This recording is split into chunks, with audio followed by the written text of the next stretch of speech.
Nutritional science is the biggest piece of shit in the entire world. It is the worst thing that has probably happened to nutrition. I know there's some people who are like, the science shows that 0.75, all that. That's stupid. Don't pay attention to any of these studies. I love steroids. I'll probably be on and off of them the rest of my life. Not everyone even needs a diet. You just need to figure out a way not to be a piggy wiggy. You probably don't need to be so stringent and so strict. You just need to figure out what's the main thing holding you back. I am what I would refer to as a diet ninja. For a lot of you, you're still a diet white belt. Some days I'll fast and I won't eat anything. Over the last maybe year or so, I have switched to decaf coffee.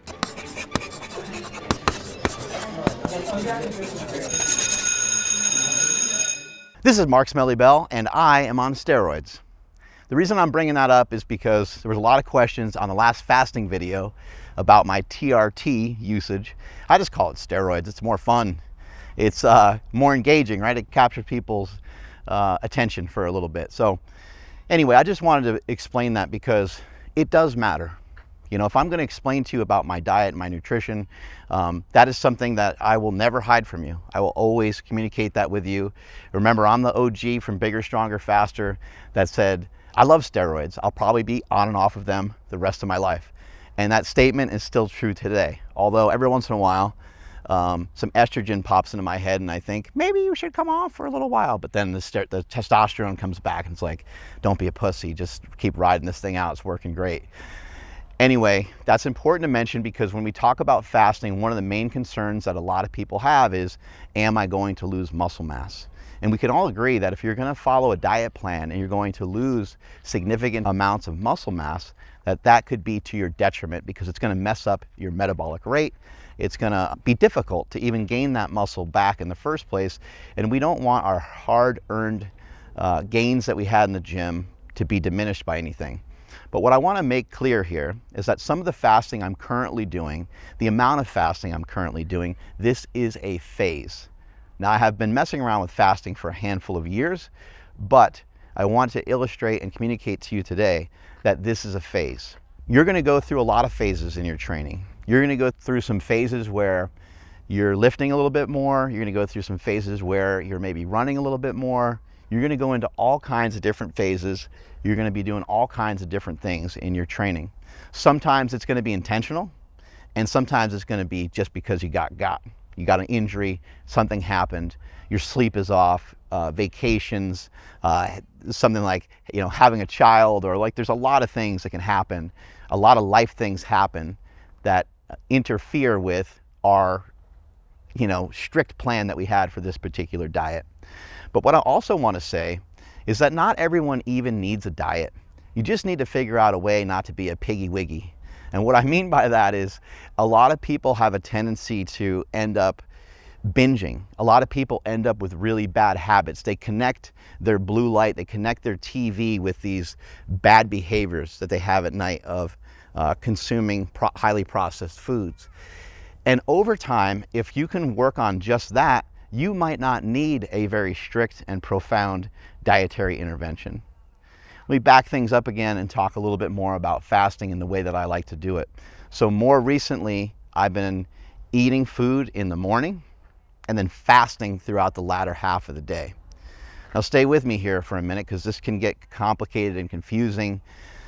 Basically, if you were to start fasting on, let's say like Sunday at around 3 p.m., you would be able to have dinner the next evening. So you can kind of look at it like this. You can have an early dinner, you know, 4 or 5 p.m., 3 p.m.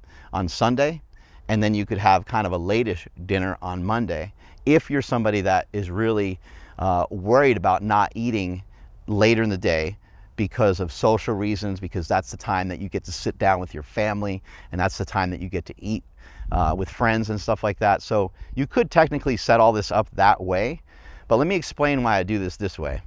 It has to do with binging. People are making their biggest mistakes past 7 p.m. My father, when I was young, used to say nothing good happens after 11. Well, I would say with your diet, nothing good happens after like 7 or 8 p.m. if we're being honest. If we're being open and honest with ourselves, we are making mistakes. And even some of the foods that are kind of borderline are still probably extra calories that we don't need when you are trying to continually lose weight. So for some of you, you might be like myself. Like I've lost over 100 pounds and I'm still working on losing weight. I'm on my way from about 215 pounds. This morning I was 213. I'm on my way down to about 200 pounds. So I'm still losing weight from that time I was 330.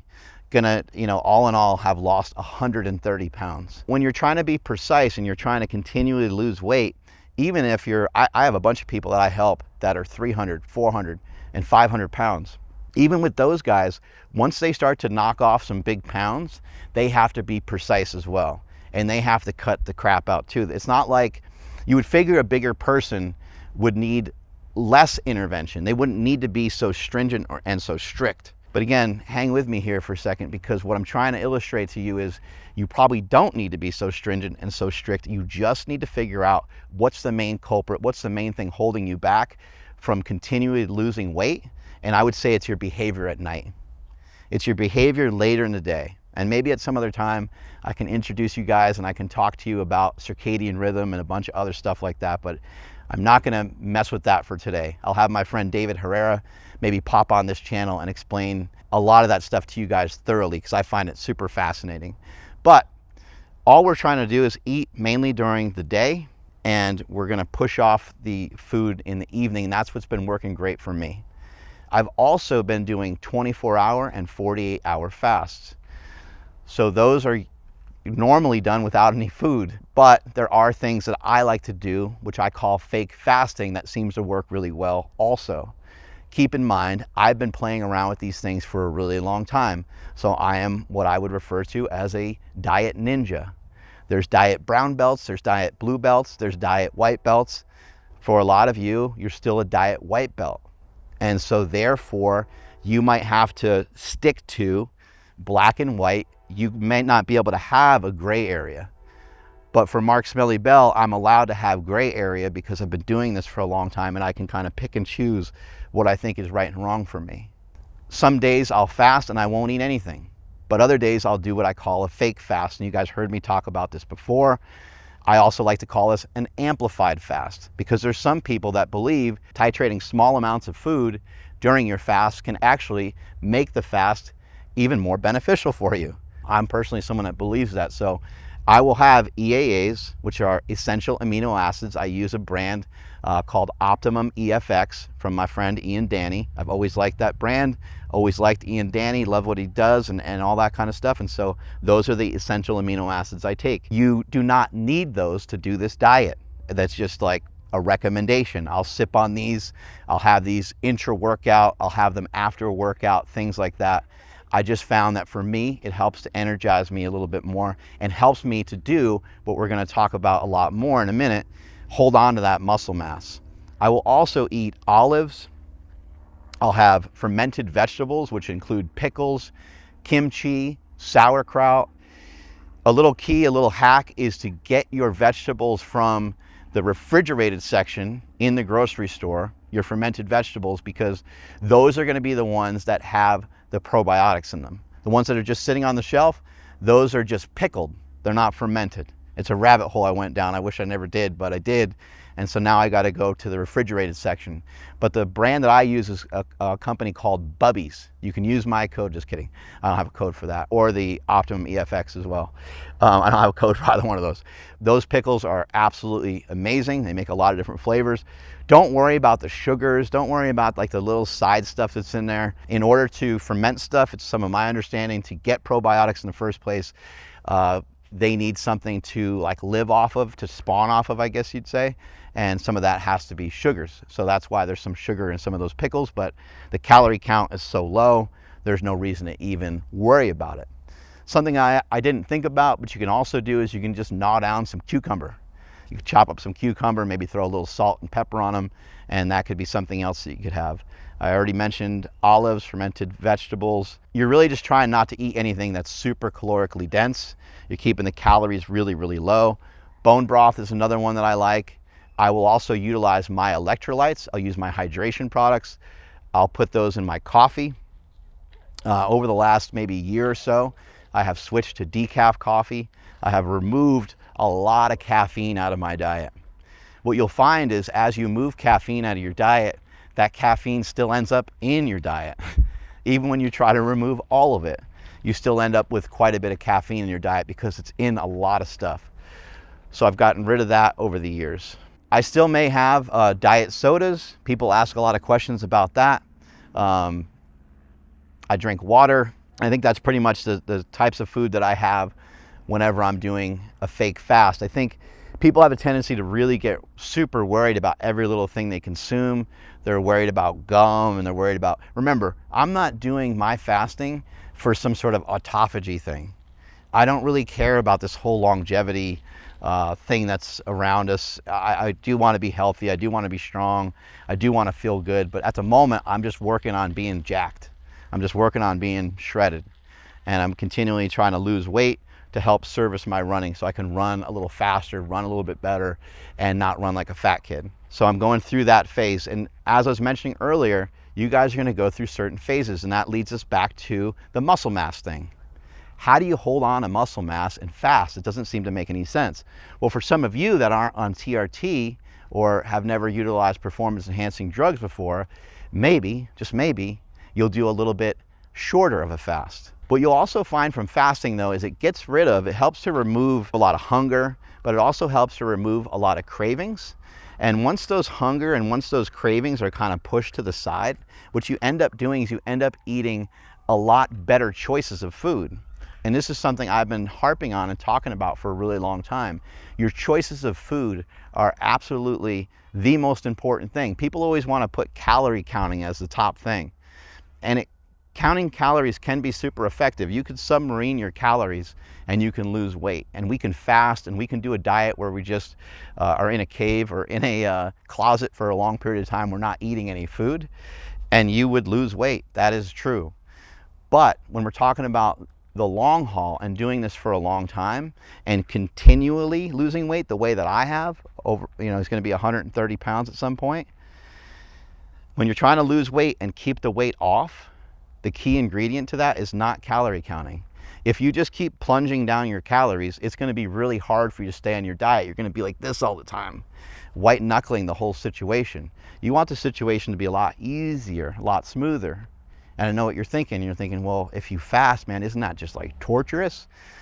Once you get used to fasting, it will be more and more comfortable to you.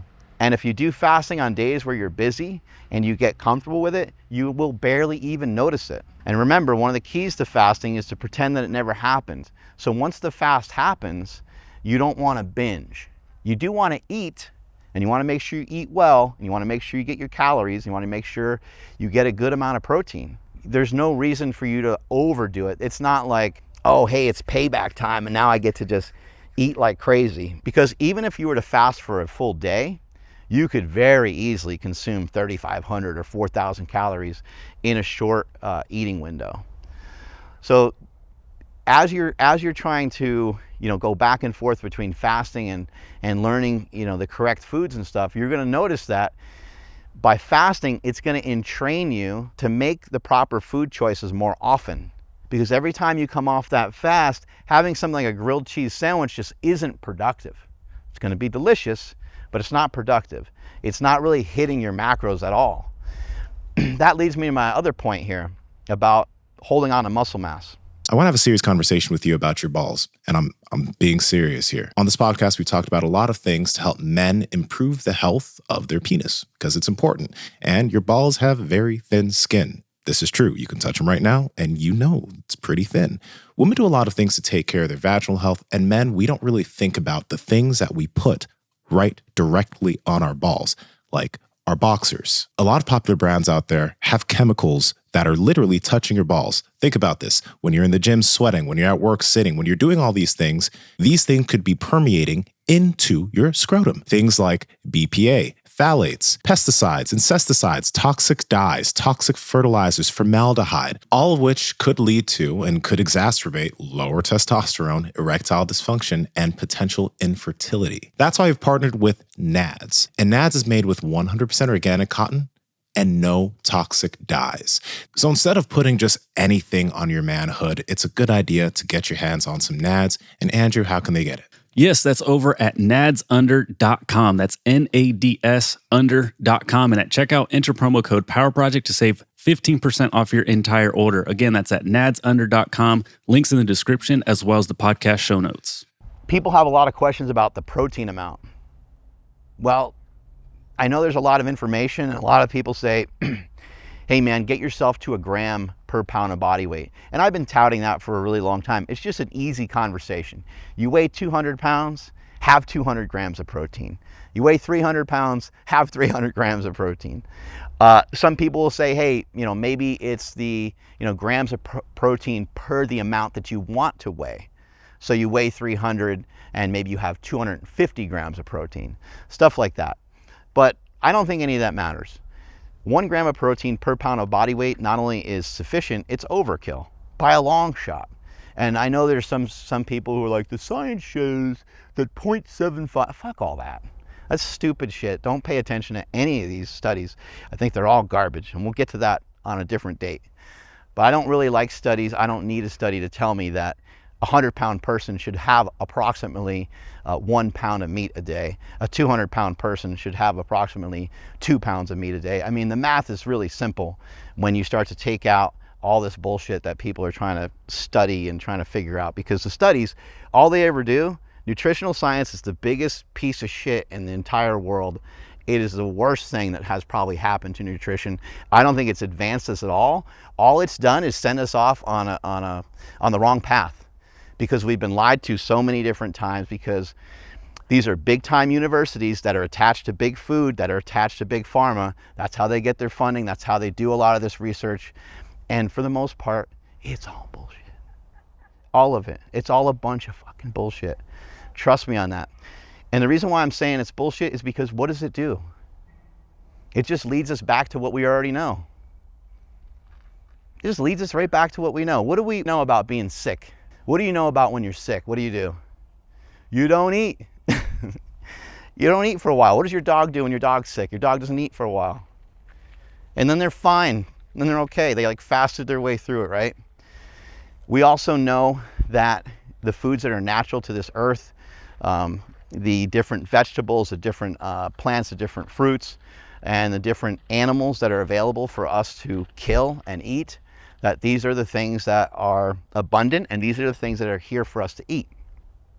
Notice that carbohydrates are absence of fat. Carbohydrates are absent of fat in nature. Protein and fats are absent of carbohydrates in nature. Think about it. Think about all the food items that you can think of that are natty. None of them cross over. Protein is accompanied by fat all the time. All the time, always and forever, pretty much. What about egg whites? Come on, you dummy. You're taking out the yolk. What about chicken breast? Come on, you're throwing away the skin. Protein and fats always come together. There are a couple weird animals that are super lean. There's a rabbit and some shit like that that are insanely lean. They don't have enough fat nutrients in them for somebody to maybe potentially live off of them. So there are a couple things that are a little bit weird like that. But fats and proteins come together, carbohydrates come together. When would you get the most amount of carbohydrates? Probably when it's sunny out. Probably when it's really beautiful weather. Probably something like the spring and the summer. And we'd have food in more abundance, right? We would be able to eat those fruits, those vegetables, those plant life throughout that period of time, and then it'd be wintertime. And then the only thing we could survive on, we wouldn't be talking about veganism or being a vegetarian or any of these things, because basically all that would be available to you at that time would be some animals. Maybe some roots, maybe some plant, maybe a couple plants survive when it's really cold out, but probably not. And those would be the foods that we're surviving off of. So connecting yourself to those foods is critical. And what I'm trying to communicate to you today is you're going to be able to do that times 10 with some versions of fake fasting. Because you're going to be just kind of nitpicking, and I've mentioned this before, but it's basically veganism for a day. And I know some of the carnivore people just left. A couple of you guys probably killed yourselves already. But that's kind of what it is when you're utilizing this system of fake fasting. And I'm not trying to sell anybody on anything. I do hear that in the comments. I do see that in the comments. People are like, oh, this is just another sales pitch. But what am I selling? I'm just trying to give you information. I'm trying to give you information because this is really helpful to me. And this is helping me lean out in ways that Otherwise, before it was super difficult when I leaned out for a bodybuilding show. I did share the amount of steroids I utilized for that show. I did talk about that, and I think it actually partially got us banned on YouTube for a little while because I actually said the whole thing, the exact cycle that I did and everything, and YouTube didn't like that. But again, I'm always going to share the information with you guys the best that I can. Nowadays, I use 200 milligrams of testosterone. I also will take primobolan or some masteron. I'm not sure if some of that needs to be edited out, but it might need to do because YouTube can be weird. If that was edited from YouTube, you might want to go over to Rumble to see what I just said there, because we want to make sure that this video can be seen by a lot of people. 100 milligrams of primobolan is usually what I do. And I've learned that the combination of those two drugs and or masteron and or anavar gives me the look, the feel, gives me all the things that I like in terms of my lifting and in terms of the way my body feels. And then also I end up with good blood work still. So that's something that I'm pretty happy and fired up about. You know, back to the topic of holding on to muscle mass, and back to the topic of protein. I got a little sidetracked there. I got fired up about nutritional studies. But when it comes to protein, I do not think that you need a gram per pound. I think even if you get to half, you're fine. Now, I wouldn't say that every day, all the time, forever. But again, remember what I'm saying. I'm talking about this being a phase. So we know that you need fat. We know that the human body needs fat. We know the human body needs protein, right? We know that these are essential to living. And maybe carbohydrates could be something that are essential to thriving, right? We could say carbohydrates are gonna probably enhance a lot of things when you have at least some carbohydrates. I could agree upon that. But how much protein do you really need, and how much fat do you really need? What I'm saying and what I think, and this is my kind of thesis statement, is I think people overeat, like they grossly overeat, whether you're in the fitness industry or you're not. I think a lot of people are overeating, and I think this is what's leading to our anxiety. This is what's leading to our depression, and this is why we see sometimes when people have a ketogenic intervention, they sometimes are relieved of some of their anxiety and some of their depression because they're lowering the amount of carbohydrates. Again, they're starting to make better food choices. I do kind of like, and I do sort of agree with this idea of there's no bad foods-ish, but I think that's dumb because there are things in the world that are bad.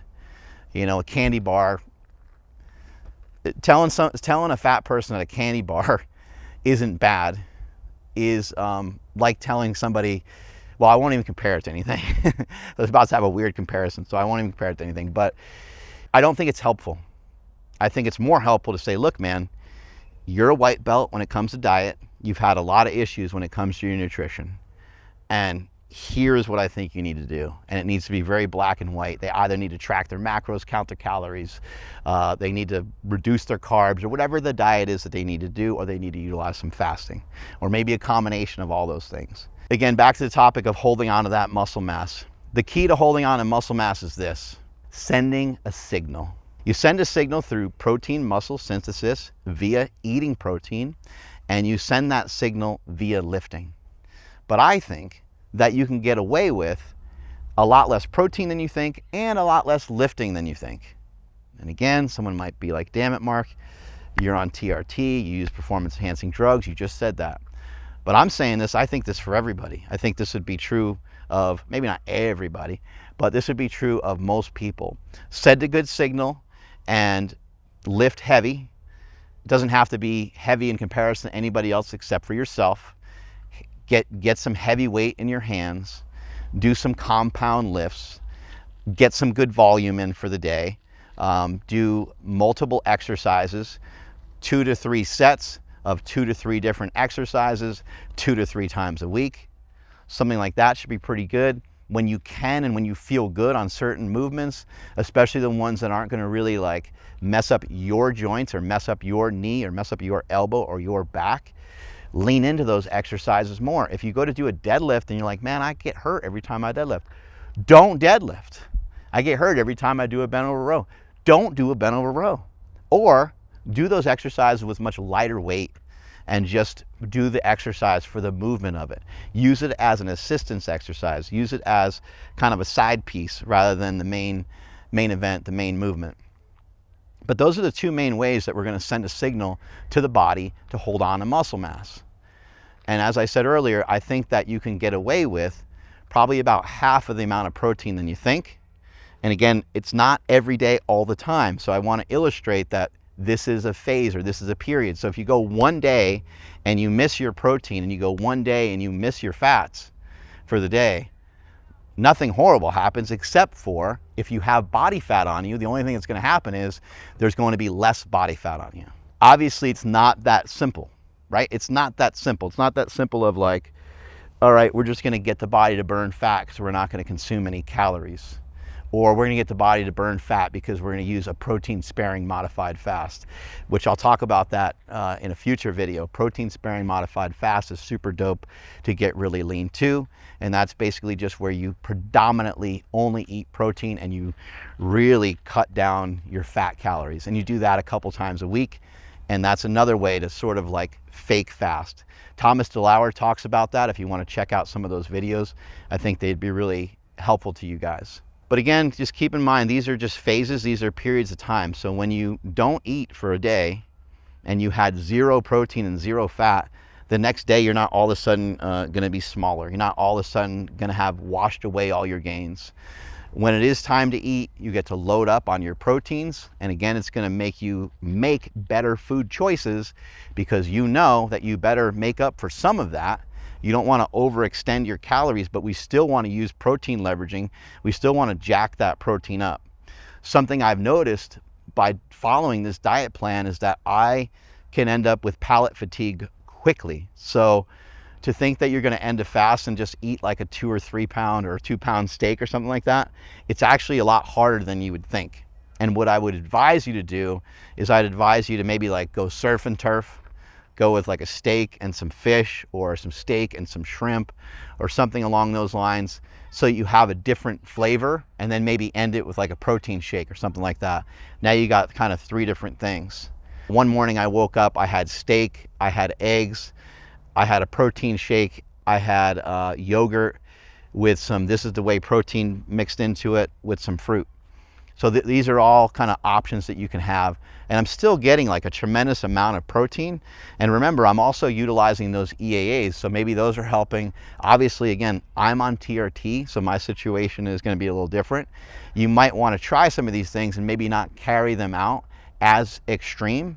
But again, if you have body fat on you, if excess body fat on you, and you fast, you should be primarily losing body fat, especially if when you do eat, that you're on point with your nutrition. Being able to handle the stresses of your day, the stress of exercise, and being able to stick to your nutrition plan takes good rest and good quality sleep the night before. And if your mouth is opening during sleep, or if you're snoring, well, your sleep quality is compromised. That's why we've partnered with the best mouth tape in the game, Hostage Tape. If you have a beard, it's going to stay on. If you have a CPAP, it's going to stay on. This tape is not going to fall off your mouth like most other tapes do when you're asleep. And to enhance the way you breathe through your nose, they also have nose strips. Head over to hostagetape.com/powerproject where you can get a 3-month supply of hostage tape for only 65 cents a night. On top of that, you're going to receive a free pack of nose strips as well as a bedside tin. Again, that's at hostagetape.com/powerproject. Links in the description as well as the podcast show notes. What I'm learning through this process is that you have a lot more body fat on you than you think, and you need way less energy than you think. If you're starting to feel lethargic and you're starting to feel kind of run down, back out of it and have a normal day. And that was another question that was brought up, is like, what do you do when you have kind of more of a normal day of eating? When I have a normal day of eating, I try, but I'm not good at it yet. I try to make it a normal day of eating. But what happens is it's like, oh, I get to eat today. And then I kind of eat all day, and I sometimes still overdo that, which I don't really think is that problematic if you're nailing the fast really well. But I usually on those days will still try to have some sort of fast. So I might have protein and coffee, my super smelly shake that I make in the morning, which is a steak shake and some coffee blended up with some ice in a blender. And I find that to be delicious. I'll have that, and then 4, 5, 6 hours later, maybe after I lifted, after I ran, after I podcasted, I'll probably eat, and I'll do what I like to call a double dinner. And then that will be it for that day. Next morning, I'll probably wake up, I'll have breakfast, even after, 8 hours of not eating from sleeping. I'll have my breakfast and I'll jump back into the fast again. But something I did last week that I felt was really effective, and this will be used sparingly. I'm not going to do this all the time. But last week I did a 48-hour fast, and this was recommended to me by Kyle Newell, the Fasting Panda. He suggested that I do a 24-hour or a 48-hour fast and then resume with 1 meal a day. 1 meal a day, 1 meal a day, 1 meal a day. That was kind of tough because as I got to the end of the week, it was like, whoa, we're on some really low calories. But for many of you guys and girls out there, you've never experienced this before. You've never experienced like real depletion. And these things are okay to feel.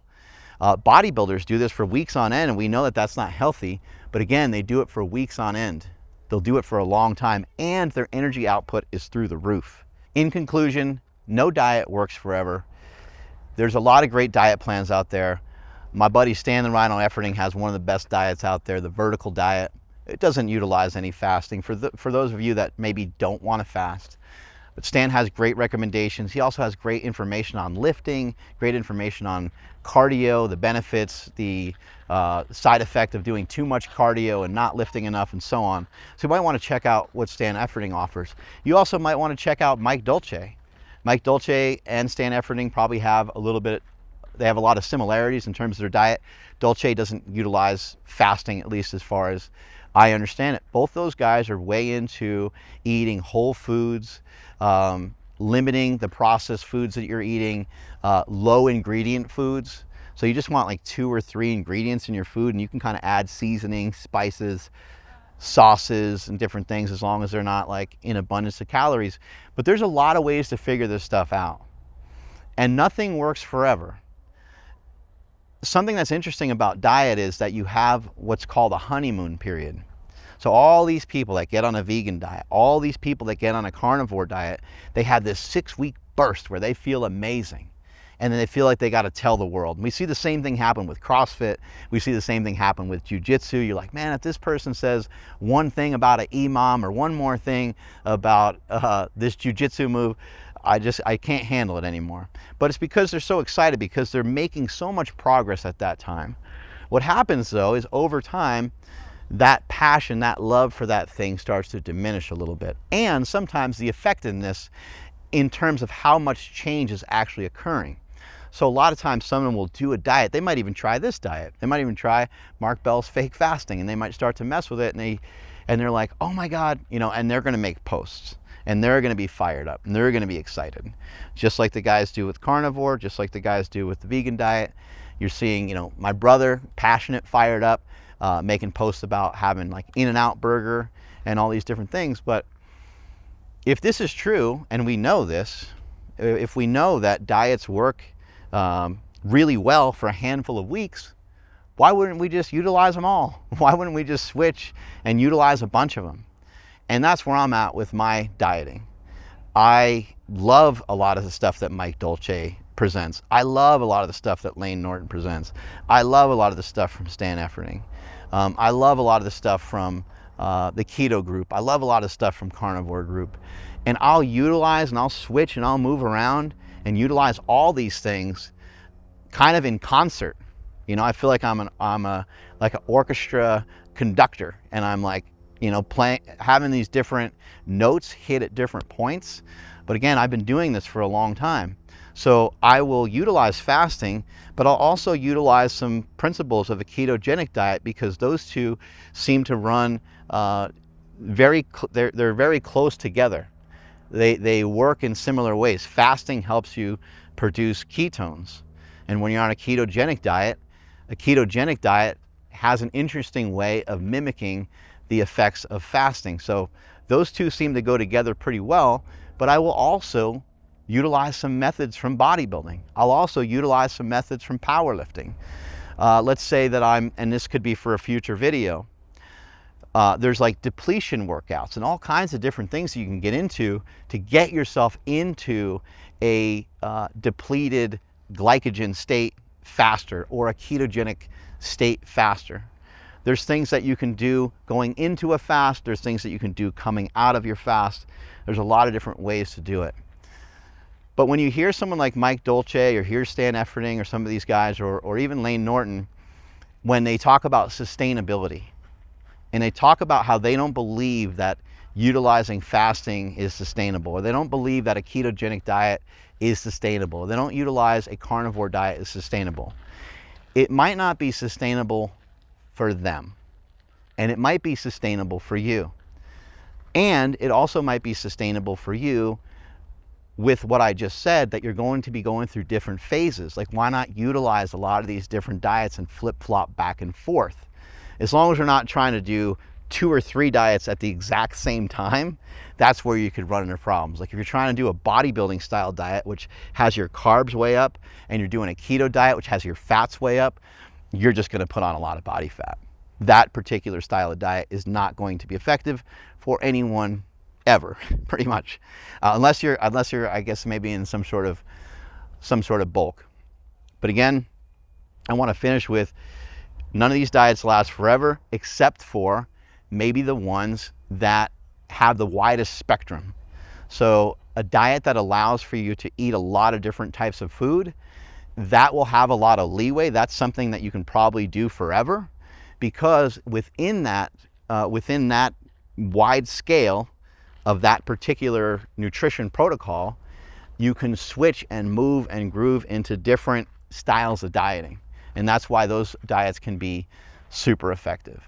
Hope you found this information to be awesome, and leave me some questions down below so I can continue to pump out some great content. Strength is never weakness, weakness never strength. Catch you guys later. Bye. If you enjoyed this episode, which I know you did because you got this far, then click this one right here, because you'll enjoy this one just as much. And if you're choosing to still listen to me currently as I'm telling you to go over here and watch this video, well, hey, that just means you like the sound of my voice. And well, I'll just keep seducing you right here.